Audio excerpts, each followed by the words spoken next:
ایک بات میں ضرور کہنا چاہوں گا صحافیوں کے حوالے سے.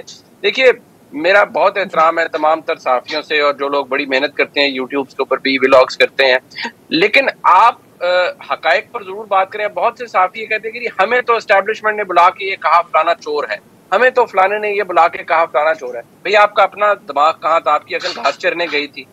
آپ کو یہ بات ذہن میں رکھنی چاہیے تھی کہ آپ بنے, آپ جو جرنلسٹ ہیں بنے, آپ جرنلسٹ بنے, آپ ہٹ مین نہ بنے کسی سیاسی جماعت کے. اگر آپ یہ کام کریں گے تو پھر اس سے نقصان ہوگا آپ کے پروفیشن کو بھی. جب آپ جا کر جلسوں کے اندر کھڑے ہو جائیں گے as a stake holder, not as a reporter, not as a journalist, بلکہ ایز اے اسٹیک ہولڈر, آپ اننے واہ بیانیاں جو ہے عمران خان صاحب کو اس کی تقلید کریں گے تو پھر آپ جرنلسٹ تو نہیں کہلائیں گے. اگر آپ آبجیکٹیوٹی مینٹین ہی نہیں کر پاتے تو آپ کس طرح کے جرنلسٹ ہیں؟ اگر آپ باقاعدہ ہٹ مین بن گئے ہیں اور آپ نے ایک کی تقلید کرنی ہے اندھی اور باقی سب کو چور ڈاکو ڈکیت کرنا ہے بغیر کوئی ثبوت سامنے رکھے ہوئے, دیکھتے ہوئے یا اپنی عقل استعمال کرتے ہوئے, تو پھر آپ جرنلسٹ بنا ہوگا.